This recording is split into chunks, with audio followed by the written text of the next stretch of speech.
What's up, everybody? Welcome to episode 41. Bet Parks presents Stick to Hockey Live.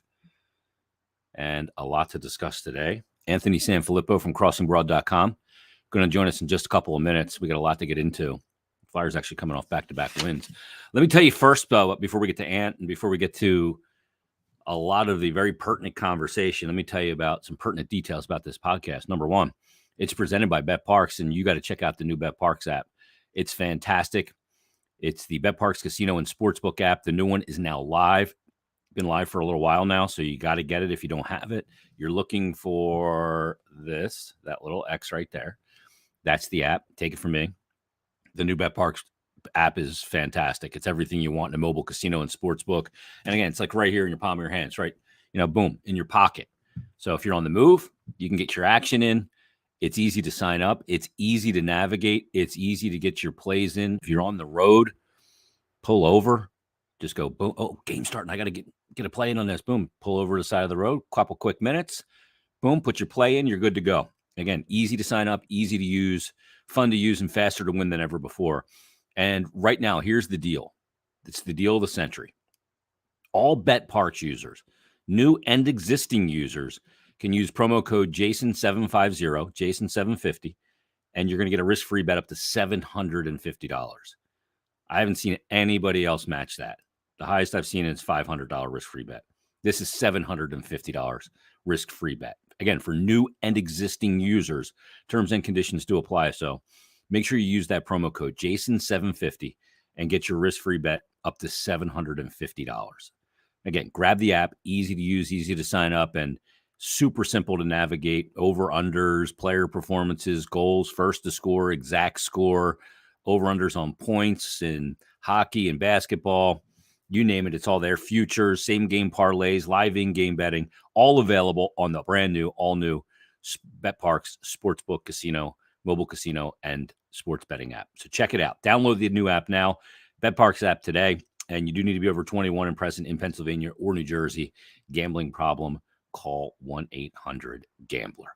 All right, let's get to the business because he joins us right now. He's joined us before. We love having him. From crossingbroad.com, it is Anthony Sanfilippo on the Stick to Hockey Live, presented by Bet Parks. What's up, Ant?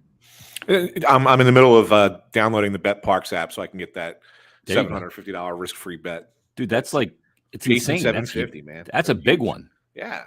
Now, are you going to bet that the Flyers come in number one in the NHL draft lottery? I won't go that far. Yeah, here you go. Yeah, they're 1, 2, or 3. I think is really the most most likely scenario. I don't think that they're gonna. I think that Sunday's game was like the last game that really mattered. Yeah, you and I talked about that last night. Yeah, I think it was the last game that really mattered. I think that you're going to start seeing these last 3 games are just going to kind of be whatever. Guys are going to go. I mean, sure, the young kids are going to go out and they're still going to try and impress, but you might see a veteran or two step out of the lineup at this point, with whatever nagging thing's been bothering them. I mean, we keep talking about Farabee playing hurt. Is it worth him playing these last few games now that, you're playing Chicago and Winnipeg and Ottawa? Like, those games don't matter. Is it worth it? To have him play those games? I don't know. Unless he's got some kind of incentive thing he's trying to do. But yeah, I thought Sunday was kind of like that was their playoff. Last game to get up for. Yeah, it was their playoff, and they played it that way, and they played it well. Now, a very nice game against Pittsburgh, and that was pretty much it. So yeah, I think that they're going to finish 1, 2, or 3, and it'll be interesting. It'll be interesting to see what happens there because it's a weird draft. Jay, I mean, there's talent there. It's not like there's not talent. I mean, I know everybody says it's a down year, but that doesn't mean that there's not 10 guys that are still going to, be something in this league. Yeah. And the Flyers are going to get one of them, or at least have a shot to get one of them. So it's going to be interesting to see what they do, because here's something that we briefly talked about on Sunday. And I didn't even know if this is where you wanted to go with this, but I'll just throw it out there. Let's say they get the number 1 pick, right? and everybody assumes it's Shane Wright. I mean, like, he's like the guy that everybody thinks is consensus number one. But there's also consensus that he's not the kind of player who's going to go and step right into the NHL at 18, even if he is the number one overall pick. That it's that kind of year. Is it a situation where if you're the Flyers, you say, we'll trade down and maybe pick up another first rounder in 23? Is there a team that likes Shane Wright enough, that maybe they would do that? Because Wright kind of fits a very similar role to what you already have in Sean Couturier. Yep. Is it a situation where you look at that and say, we weren't able to get that 23 first rounder in the Giroux deal, maybe we could get it this way? Yeah. And then you give yourselves maybe two cracks at the lottery next year. Right. When Connor Bedard is there, who is, the numbers he put up, Ant, this year. He outdid McDavid at the same age. Yeah. He is certainly, when you look at it, like, as the they always say there's those generational talents, right? Yeah. And he is certainly one that should be a can't miss. Absolutely. Like, who these guys are, like, when they come in. We talked about McDavid. You kind of knew who they were going to be, right? Yeah. But man, Bedard is on another level. Just another. I think he had 100 points, right? And more than 50 goals when McDavid at the same age in the same league only had 31 goals. Yeah. That's what you're talking about. That's unbelievable. And there's some other players too. That are going to be like really, really good players in that draft. It's going to be interesting to see. There's a lot of, the interesting thing is going to be what happens with the Russian players. Yeah, because right now they're I guess they're kind of considered suspended for that temporarily. I don't know. They're not being ranked. Nobody's ranking them. They're just kind of like, oh, we don't know where they're going to be, if they're going to be allowed to come over, that kind of thing. So there's like a lot of people who aren't even talking about prospects from Russia, but there are some Russian players who are going to be top 10 picks in 23 that could be just as good. Yeah. So anyway, it's fascinating because, existing players that have almost grandfathered in work visas will still be able to play, but will new Russian players or Belarusian players be able to apply for a work visa and get one? Right. That's what we don't know.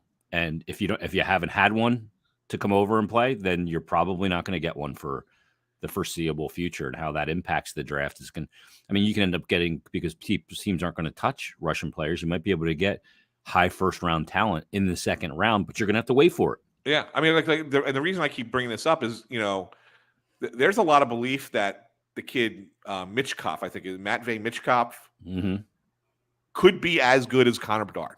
Wow. So this is kind of like Crosby and Ovechkin. Yeah. He could be that good, but in the same draft. Right. Exactly. But the question is, can he come over? Yeah. And you don't because know. Of what's going on in the world right now. We don't know. Yeah. So, we don't know how this resolves. Not even close to figuring out how it resolves. But let's just assume, let's look at things positively for a minute. Let's assume that Russian players will be available to be drafted, and you're pretty confident that you can get them to come over. If he's that good, and it's like one or the other, and they're both that talented, and you now can pick up an extra first rounder and have two shots at the lottery, not only do you not necessarily have to win it, you just have to come in first or second. Yeah. Now your odds have improved even that much more to get a generational superstar. Right. Yeah. So it's like to me, it's almost, and I'm just speculating. I don't have any inside information that this is what the Flyers would do if they got the top pick and trade down, like none of that. But wouldn't it behoove them to think that way in an effort to try and get the top end talent that they really, really, are craving for just a year down the road?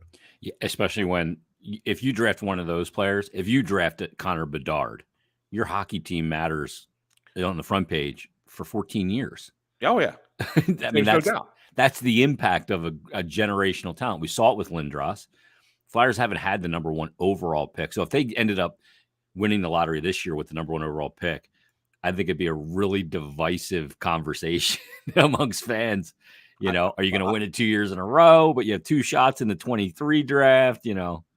But the thing to me is it's almost worth it if you're going to move down. Like, how far? I mean, you're not moving down from 1 to 30, right? I mean, if you're going to 7 or 9. Yeah, you're trading back, 8, 9, 10 spots, right? Yep. So you're still going to get a good prospect this year. Yep. And now you've just increased your chances of landing one of the stars next year. Well, it's not something that Chuck Fletcher's foreign to, because he did it when he drafted Cam York. Yeah. He moved back twice. Well, they passed on Cole Caulfield. They moved back. Then they passed on him in 13. Yeah. And drafted York. And then Caulfield went with the next pick to Montreal. Right. So he has moved back in the first round before. And in all honesty, that was not a year where they were, it wasn't a slam dunk that you were going to get a great player at 13, but they liked York a lot and they kept moving back to get him, and they got a little draft equity in the process. Oh man, how that plays out is going to be so interesting to me. Well, and one of the things, and it is interesting to me too, but so many people, I think, lose sight of this, Jay. It's not York versus Caulfield. No. Because the Chuck and Brent Flair, they had a feeling based off of conversations around the league that Bobby Brink was going to be there at their second round pick. Mm-hmm. And that they liked Brink almost as much as they liked Caulfield in a lot of ways. And they kind of felt like, you know what, this kid's going to slip because he doesn't skate well. Right. Yeah. And that's always a thing whenever you have a talented player who can't skate, they plummet down the draft. And then you figure, if we can get that stride right, if we can figure that out, then all of a sudden we got a star player. Yeah. And if they get that right, and then so they look at it and say, well, if Brink becomes what we think he can become, we get 2 for 1 in essence. Yeah. We get a defenseman and we get a forward who compares. I mean, Caulfield's more of a scorer, Brink's more of a playmaker, but nevertheless, you're still looking at that. It's the same kind of talent, right? And I think that's why they did what they did. And I think that, so you got to, when you want to look back at it 5, 6, 7 years from now, take that into consideration. Yeah, and the two of them. Yeah, the two of them combined versus just drafting Caulfield, because that's what it was. I mean, look, a streaky scoring winger is not as valuable as a puck moving defenseman in today's game. Correct. It's just not. And Brink is a guy that if he's not scoring, he's still setting up plays. So it doesn't ride the hot and cold meter like a guy like Caulfield does. Now, Caulfield has scored buckets of goals everywhere he's been, and I get that. We've wanted that player here for a long time, but yeah, I agree with you. And look, it's just the fact of the matter. I value D more than I value wingers. Yeah, they just do. Well, it's goal line out, man. Right? Yeah, exactly. You go goal line, then D, then centers, and then wings. Wings are the least important. I mean, you can find wingers. Yeah, I mean, a lot of them are dime a dozen, right? Yeah. I mean, look at all the right wingers the Flyers have right now. Yeah, they're loaded on right wing. That's why they can move a Konechny in the offseason. Do they use this glut of, they don't have top line wingers, but they have middle 6 wingers, line 2, line 3 wingers. Yeah. Do they use that maybe in some sort of hockey trade this summer? Well, first, before we get to that, we got to talk about what we think philosophically is going to happen this summer. We'll get our first indication at. I brought this up on Flyers Daily, that after the 18-19 season, the last time they played 82 games, which is crazy to think about. Yeah. They hired Alain Vigneault 1 calendar week after the season. So by this point in 2018, AV was hired because the season ended a little earlier. Do you anticipate that we get a hiring that quick, or maybe not a week, but within 15 to 20 days after the season ends, which is the next 3 weeks? Yeah, well, so it depends. So I think it depends a little bit, Jay. I'm pretty certain that the Flyers have targets that they, here's our prime choice, or our first choice, second choice, third choice. Okay. I have a feeling that couple of those guys, at least a couple of those guys, are currently employed by other teams. So either as an assistant or a head. Yeah, 11 of the 32 coaches are on expiring deals. Yes. So to me, it could be where is that team in the playoffs, and how long are they in the playoffs? Because obviously you can't do anything while that's going on. Yeah. So I think that will be telling for the fans. If the Flyers don't hire a coach right away, and they're waiting, then you can start looking at who's in the playoffs. Yeah. Who's employed?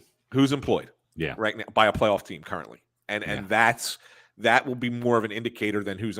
And so that will also tell you that guys that are on the, who are not working right now, who are big names, if they haven't brought in one of those big names right away. Yeah. Paul Maurice, Claude Julie, John Tortorella. Right.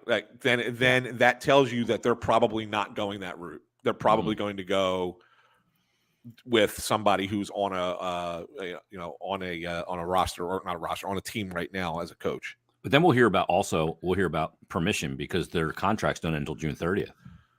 Yeah.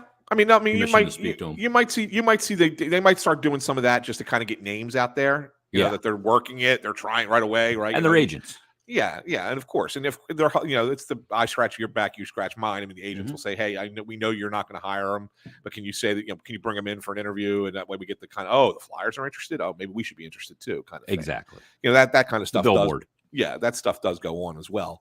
But I think that the longer it goes, the more it will tell you about where they are looking. Yeah, and then that may tell us where they're looking, but what it doesn't tell us is who that coach is and what that coach is about. So like Coach X could be, hey, slow rebuild, develop younger talent type coach. Coach Y could be hard ass, come in, try and push a team over the top. And that'll be our real indicator. That's our first tea leaf to read to this offseason. Well, I'll give you an even earlier tea leaf. Okay, like this. I have a feeling that at the end of season press conference, that we're going to get an explanation, a further, more detailed explanation as to what an aggressive retool is. Their definition of it. Mm-hmm. Okay? I think we are going to get that definition at the end of season presser.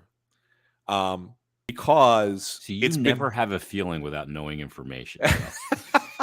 You're like Frege. Frege goes, well, I was just thinking about, and I go, yeah, bullshit. You're not just thinking about it. You got information that leads you to think this. You're the same way. I know you. I may. No, but the reason is because I think that it was such a divisive comment when it was said initially. And then there was so much, you and I went through it on social media with the fans and trying to explain what the difference is between actually rebuilding a hockey team and retooling a hockey team, and why it's so hard to rebuild if you don't have that young generational talent to build around. Yeah. It takes a lot longer to do it, right? So you can't really go that route per se. But I think that it would be best, instead of, talking heads like us coming out and saying this stuff, that we hear directly from Chuck as to what this is going to entail. And if you get that explanation, you might hear him say something like this. Well, our definition of an aggressive retool is to try and get as good as quickly as possible. And we think by looking at what we have currently on the roster and some things that we can do here in the offseason, both in free agency and in trades, we think that we can get this team back to being a Stanley Cup contender within 2 years. Yeah. Now, that doesn't say we're a contender next year. Yeah. It doesn't say we're a playoff team next year. Those things would be bonuses. Yep. Right? But I think that if he says something along those lines, that gives you a real idea of they're still not there. They know that they can't do all that they need to do in one off season. Yeah, there's just too many things and too many really important question marks, like Ryan Ellis, which we'll get to in a moment. But to me, that's the thing. I go into next year. Now, do you think that the way some of these young players have played, because frankly, Ant, you're not supposed to come out of the NCAA and come into the NHL and notch 10 points in your first 13 games. No, you're not supposed to come out of the NCAA like Bobby Brink and just be putting up points like he is. I get it that there's not a lot of pressure on them and they're not playing so quote unquote meaningful games, but you're still not supposed to do what these players are doing. Yeah. Not that they're going to be top line players in the league and point per game guys or anything like that. But does the fact that some of these young players cutting their teeth and playing some really good hockey change maybe their timeline a little bit? I think it has to a little bit. I agree. Yeah, I think it has to a little bit. I mean, I was under the impression that sure, we would see Bobby Brink come in and play these games and we'd see the flashes of his game that everybody's, excited about and everything. But I still kind of was under, I talked to a couple scouts who said he probably could use 50 games in the AHL. It's being rethought. Yeah, and right, and that's what I'm saying. Like, so he's actually going out and saying, yeah, well, maybe I don't. Yeah, and that's okay. And that's okay. Yeah, if a player shows you, if a player tells you by the way he plays and the way he carries himself and the way he conducts everything that he is going to take a job, then he's going to take a job. Yeah. The player will always let you know when they're ready. So, like, I look at this group that's come in, and I like them all. In all honesty, do too. I do. I've never liked a group of young players in total like this. Yeah, I'm not just saying that because it's like I'm hoping for the best. I mean, Bobby Brink, we see what he is. We see Noah Cates is going to be a solid player on this team, probably he's third line. Pro. But he's a pro. He's a pro, and I like Ronnie Attard. I think Attard is a guy he's probably the one that's going to need to go back down and he plays D too and develop more because he's a defenseman. But that doesn't mean I don't like what I'm seeing, in bits and pieces of it. So you see real NHL traits to his game. Yeah. And once he kind of adjusts to the pro game and the way that he gets attacked defensively and not kind of over pursuing or getting caught outside a little bit and those things.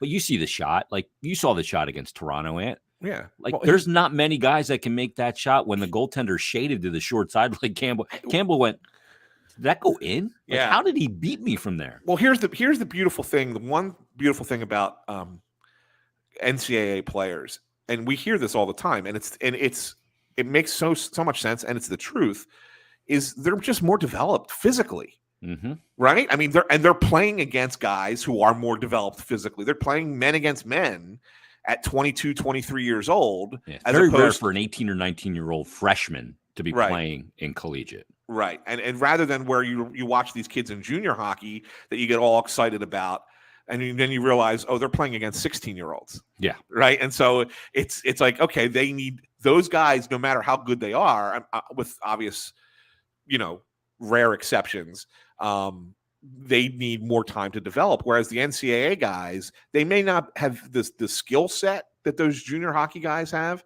but when you think about it, they're 5 years ahead.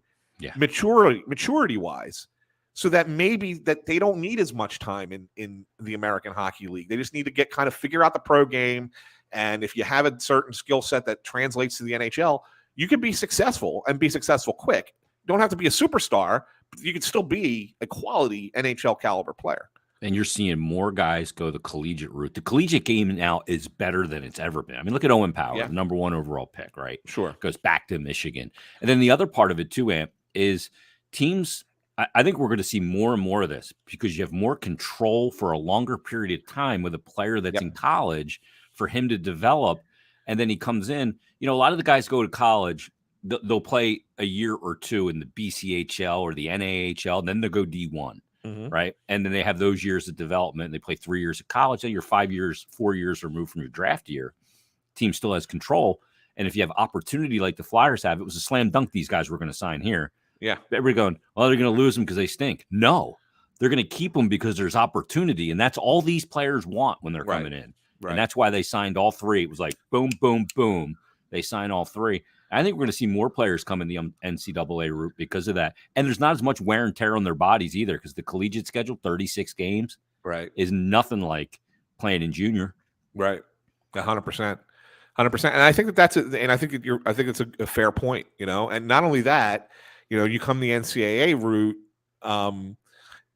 There's different. You can pretty much decide when you want to go pro. Yeah. As the player, and so from a player's perspective, it gives you a little bit more freedom too. Like in junior, you pretty much, when you decide you're going to play junior, you're now getting paid, even though you're getting paid a small stipend. It's considered professional hockey. You can no longer have the alternative of going to NCAA route. Yep, you lose your eligibility. You lose your eligibility, and you're in it. You're in the thick at 16 years old, and you may not be ready for this. Yeah. You may not be ready at that age. You just may not. I mean, it's you're a kid, right? Yeah. I mean, and we're asking away from home at 16, 17 years old. I mean, it's kidding tough. me? It's tough. Yeah, you got a billet family and all that. That's great, but you don't have the same support you would have.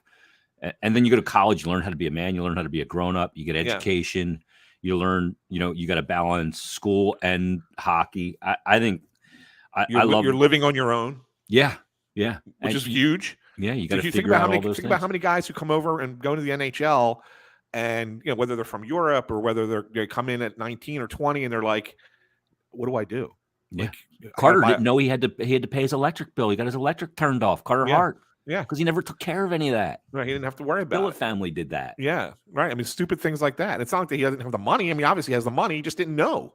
Yeah. And it's not like he's not a smart guy. Like, he's a cerebral dude, Yeah. But one day he goes home and his electric's off and he's like, what's going on? Gotta pay the electric bill, Holmes. Yeah, exactly, man. I mean, there's a lot to it. I mean, I've always been a big fan of the NCAA route. And the guys that come through that way, I have a lot more respect for them because they understand that where their lot is in the game, and I think that they choose an intelligent path there, and I like it a lot. So I think that's why I root for these guys a little bit more. Even I do too, because of that. Yeah, and you get a guy like Adder who comes out. I mean, he just looks like a bit of one of those guys that's just everything he does, he's a good athlete. Like, he pisses you off. You play ping pong and he's freaking great at it. Yeah. You go out golfing, the dude shoots 74. You're like, well, you piece of shit. You play horseshoes, he kills you. He gets a wiener every time. Yeah. You're like, you throw a ringer, he throws two on top of it. You're like, dude, are you serious? Like, everything this guy does, probably athletically, he's great at. Yeah, exactly. And that's the thing, and that's cool, man. And I like his attitude too. Like, he's got a fun-loving attitude. Like, and he plays hard, and he plays. He's got a little bit of an edge in his game, but he's got you talk to him afterwards, and he's got he's a little bit more of a free spirit than you think. Yeah. And I like that about him. I really do.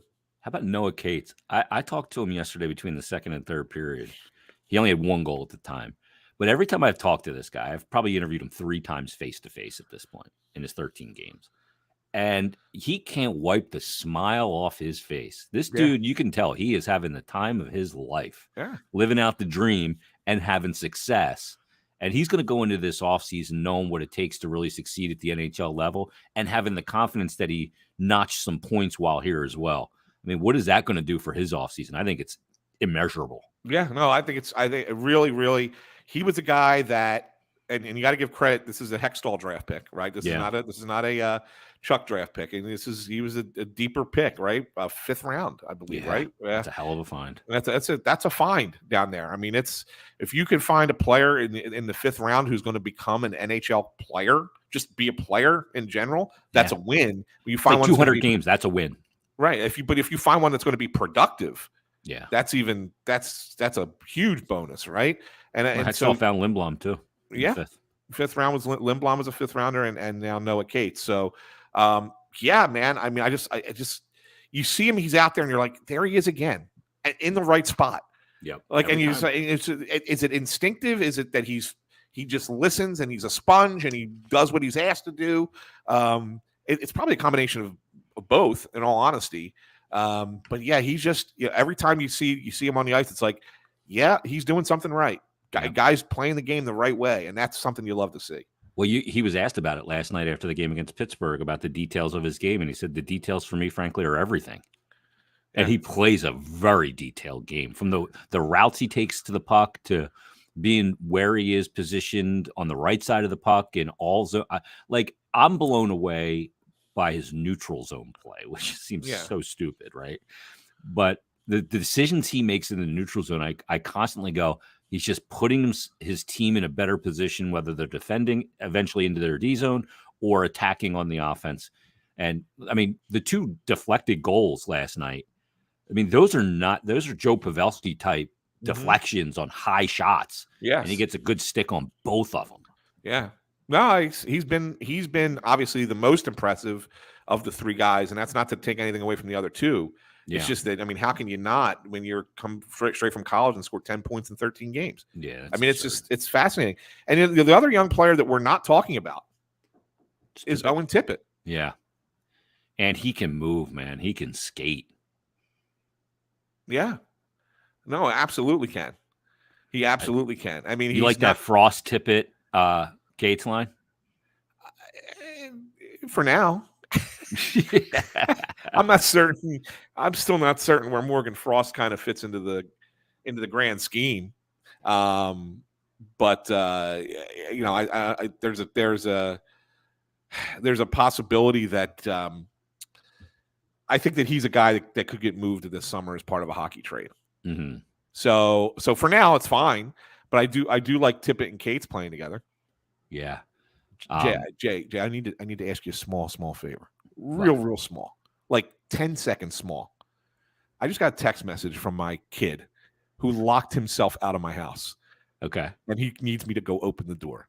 Go open the door. As stupid as he is, okay? No, don't worry. I'm going to talk to people about Bet Parks. Yeah, you do another Bet Parks that thing. I'll be right back. 10 seconds. Yeah. Thanks. I know what that is like. So Ant's going to go let his kid in. I'll tell you about Bet Parks. My kid texts me every day, Dad, can you pick me up at school at 2:10? I'm like, dude, I'm doing a show. I can't pick you up. And I guarantee, oh, no, he didn't text me yet today, actually. So let me tell you about Bet Parks while we have this little respite with Anthony. Get the all-new Bet Parks app. It's the great casino and sportsbook app. It is now live, and you got to take it from me. It's everything you're going to want in a mobile casino and sportsbook right in your pocket. Get ready for the hockey playoffs, which are going to be awesome. The first round is going to be just incredible, as it always is.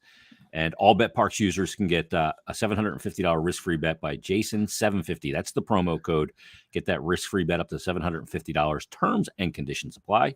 So download the new Bet Parks app today. Must be 21 and over and present in Pennsylvania or New Jersey. Gambling problem, call 1-800-GAMBLER. That was quick, man. I went as fast as I could. And he heard me. The funny thing is he heard me say what I said to you. And he goes, oh, I'm the stupid one. And he said this because, and I'll give him credit.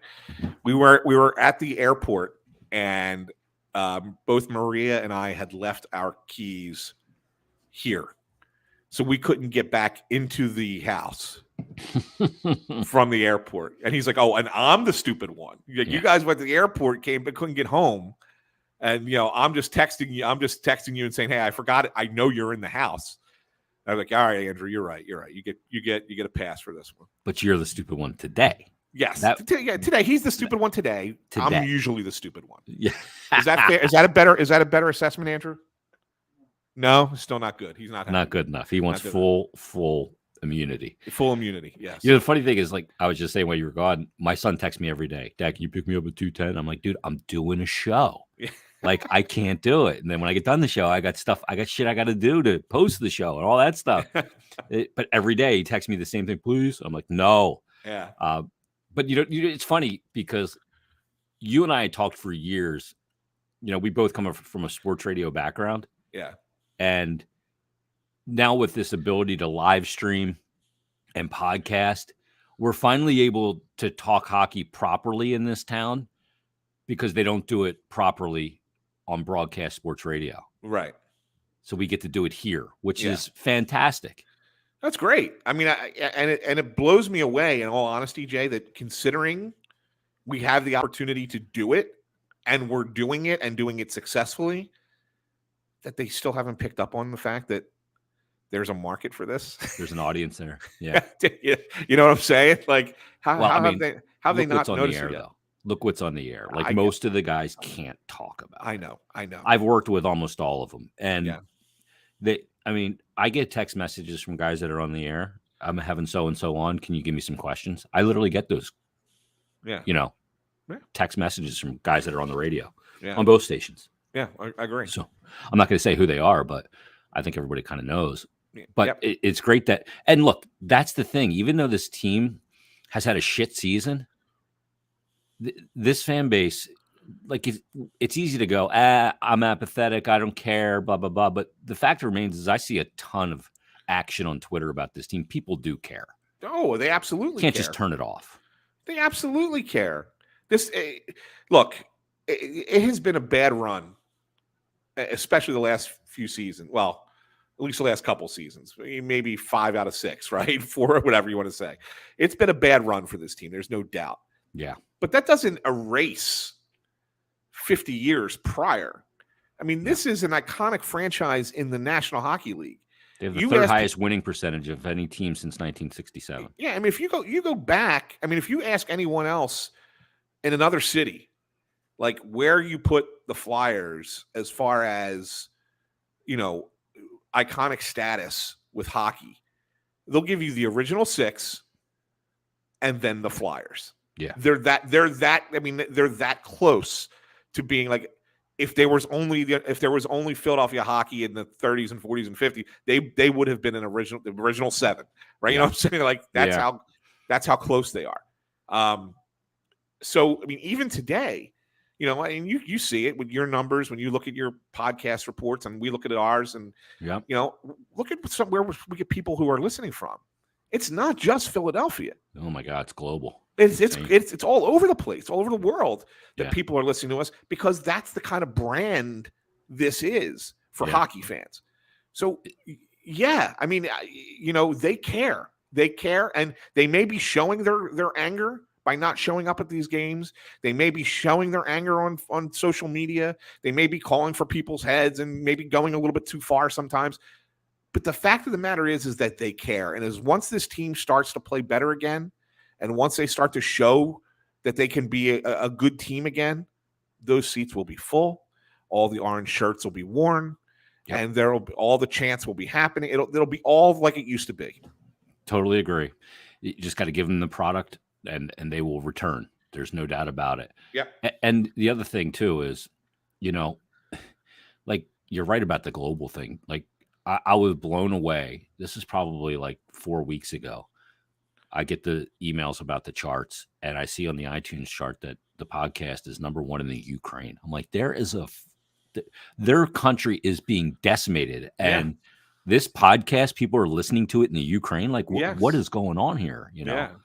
It's nuts. It's fascinating. It's fascinating to me. And you see it too. It was Snow the goalie. You look at it, you go, oh my God, like we're top 4, top 5 in Ireland, or in. I get like Botswana. Yes. Yeah. It's sometimes the craziest countries show up on that list. Yeah. And you're like, holy hell, people are listening to us there. Yeah. And, I don't know if it's people just traveling, if there's actually people who live there, whatever. But the fact of the matter is, I mean, if you're charting, that means that it's not just like 2 or 3 people, right? Yeah. It's more than that. So, so it's great. I mean, and that's what that's not us. I mean, it's us in the fandom. That has nothing to do with us, right? It's not us. I mean, it's us that we've created the platform, and they're to talk about it. But it's the fan base, man. I mean, and it's the franchise, and it's the organization, and that's what always has to be understood. And I think that they're finally starting to see the light. I do too. So let's talk about that, because you guys were very critical at Snow the goalie on some of the decision making from a business side, but you are seeing a lot of movement in the other direction and some positive things. Yeah, for sure. I mean, you look at. I take it back to Drew's 1000th game. I mean, that was such a well done. Yeah. I mean, that was a home run how they did that, and that had every little. It was a classy night. It was very classy Philadelphia Flyers stuff. They made sure that there were people in the building for everything, for all the presentations. They even went so far as to serve grilled cheese on the Concord, like little things like that. I mean, we laugh at it, right? But I mean, that's the Flyers touch. That's attention to detail, right? That's the Flyers touch. Yep. That maybe kind of got lost a little bit there. The Lou Nolan tribute thing was great. How they went ahead with that, and they're recognizing Lou for all his time here. They listened to I wrote those stories where I had the transcriptions from the season ticket holder nights where the Q&A and the town hall, and there were things in there that like fans asked for. They asked for out of town updates on the scoreboard between periods. They put it up there for them. Like, I mean, listen to your customers. Listen, what do your customers want? And you do it, and now, and I mentioned on the last episode of Snow the Goalie, and we had some fun with it. We laughed about it a little bit, but in reality, it's a good thing. They're basically offering history lessons in-house. And basically that started with, they invited all their staff to go sit into the in the Wells Fargo Center in the bowl and watch the old HBO documentary on the Broad Street Bullies. And then they had like a Q&A afterwards. And they're going to do this, apparently, I've been told they're going to do this with some other like seasons that they have, like the videos that were made from the 80s, some stuff from the 90s. So it's not necessarily to say that this is the mentality that the organization is going back to, like, oh, we got to be Broad Street Bullies again. It's more that you have a lot of either young employees or employees who did not grow up here, and you're indoctrinating them and giving them institutional knowledge about the team that they work for. So that way, when you're in conversation with a fan or with a client or with whoever, you can have that, even if it's a 30-second conversation, and speak, with authority on what you're talking about. Yep. And that's important. And you feel it in a way too, right? Like you feel like what it was like when those teams were winning, or in the 87 season. Yeah. And the heartbreak that came in Game 7 after the elation of J.J. Daigneault in Game 6. Like now you can kind of, even though you didn't live it, you're kind of getting caught up. It's like the Cliff Notes version of fandom with the Flyers. Right. And to me, that's a good thing. I agree. People are going to say, "Oh, it's too little, too late. They're not going to win me back." Blah blah blah. But you know what?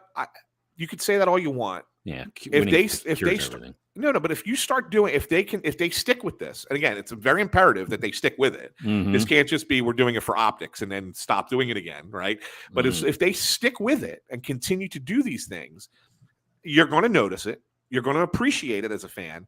And if the team slowly starts to get better, 3 years from now, this may not even be a topic of conversation. It might just be like, oh man, this is what Flyers hockey is supposed to be. This is what it's always supposed to be.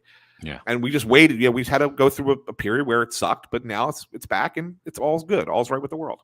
Yeah, and you hope that, you end up with one of those players that just, like, I mean, since Crosby was drafted in 2005, Penguins have just mattered a ton in Pittsburgh. Yeah. Because they make the playoffs every year. They've won cups. They're a perennial contender. As long as he is upright on skates, they're a contender. Right. It's just the way it is, because you never know what he can do in the playoffs. Let me ask you about Crosby real quick, because we saw him last night. Of course, he scored again. He's got like 10% of his goals in his career against the Flyers. It's insane. Yeah. But where do you rank him all time? Because look, I don't remember seeing Orr a ton, at least not when I really knew what I was looking at. Some people say I still don't know what I'm looking at, but where do you rank Crosby? Because I have him slam dunk top 5, easy. Yeah, it's close. I might have him just below that. Who's number 1? Wayne? Yeah, I have to think about this now all time. I mean, I guess you got to go Wayne number 1, just because of just pure numbers, right? Absurdity. I mean, it's just outrageous. It's just outrageous. And again, like I can only go, I guess, really from my lifetime. Yeah. Because I did not see Bobby Orr play either, right? I mean, like at maybe the very end of his career, I might remember a couple games, but like I don't, so I got to go from, like, my first memories of hockey were the 79-80 when the Flyers lost to the Islanders. That's my first real memories. Me too. I'm in the same boat. Yeah. Right. So I mean, this is where, so moving forward, so I'm 40 years worth of hockey. So I got to go Gretzky, Lemieux, obviously. You're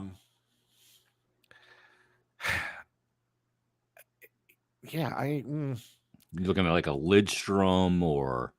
Well, Is there a D in there that you're going to put in that mix? Yeah, I think you have to put some defenseman in, right? You got to put a goalie in there too. That's why I'm sitting here debating between. I always have this internal debate between Patty Waugh and Marty Brodeur, and not Hasek. Well, I loved Hasek too. I mean, Hasek was great, but I think that those two guys were just that next level, one more notch ahead of them.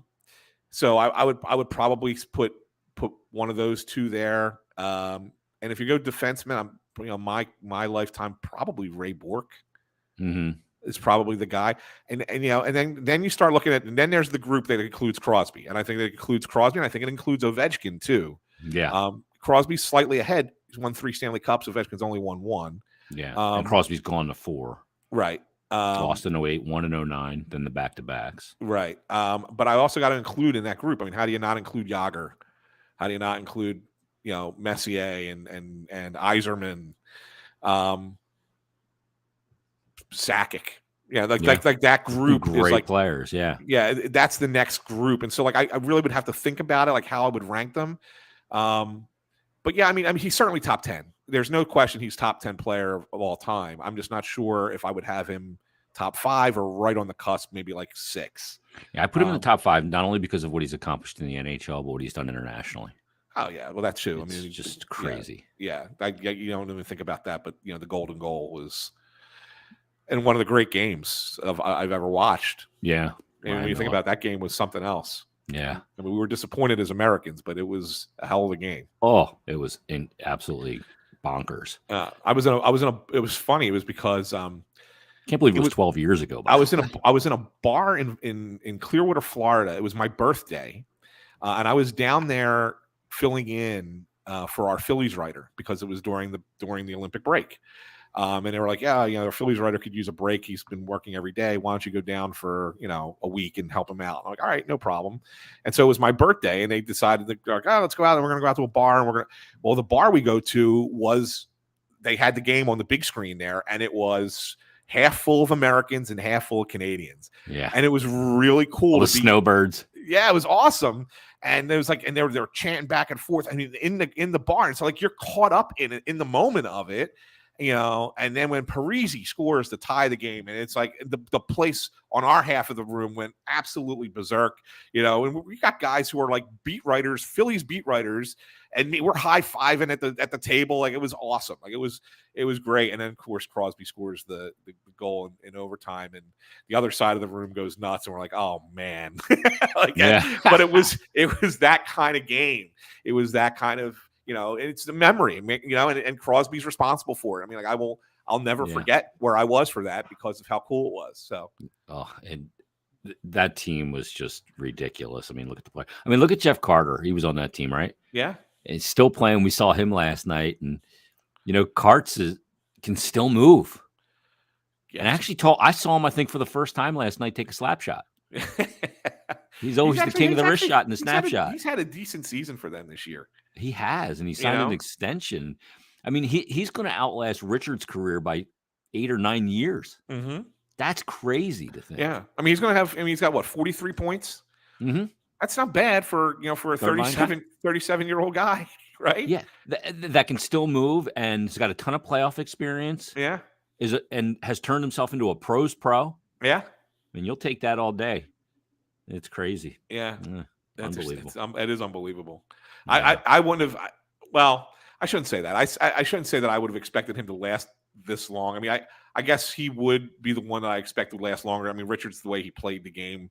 I always felt like his body was never going to make it. But I didn't think Carter would be this successful this long. Let's put it that way. He may put himself in a Hall of Fame conversation at some point. And you look at his numbers. He's he's over 800 points. I mean, 400 over 400. If he gets to 500 goals, I mean, that's going to be that's the tough thing.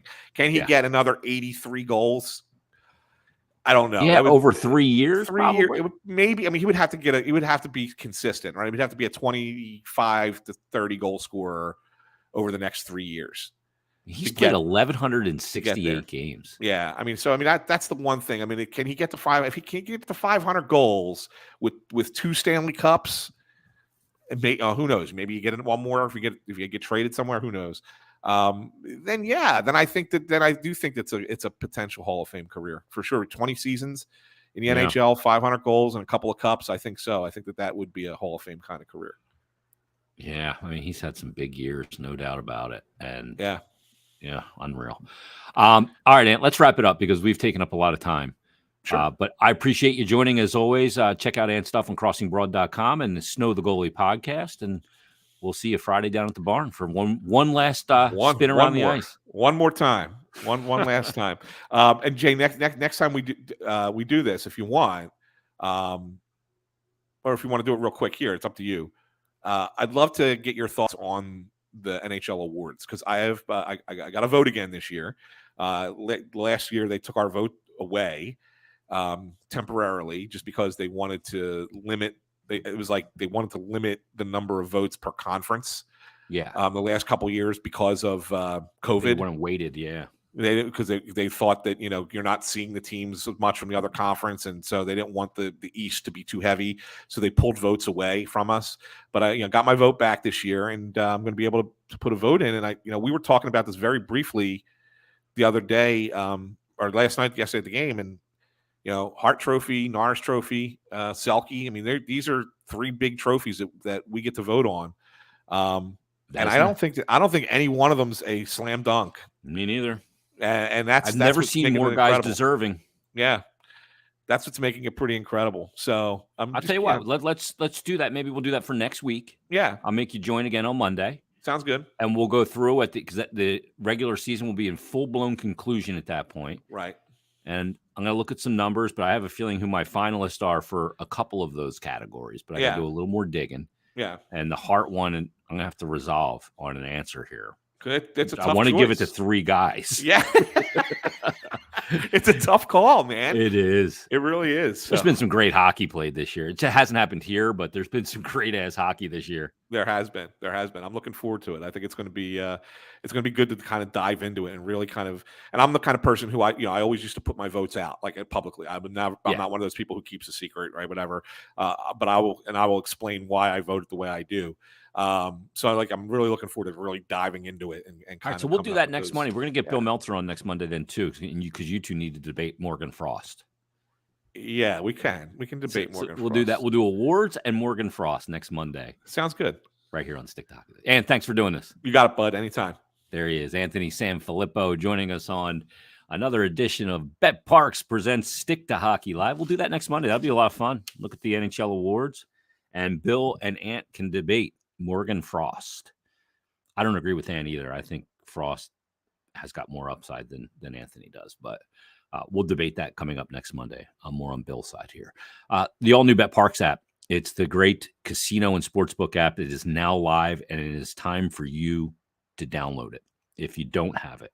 If you do have it, awesome. Use promo code Jason750, and you're going to get a risk-free bet up to $750 for new and existing users to use as you wish, and terms and conditions apply. But again, download the app, use the promo code Jason750, and get that risk-free bet up to $750. It's so easy to sign up. It's so easy to use. It's fun to use, and it's faster and easier to navigate than ever before.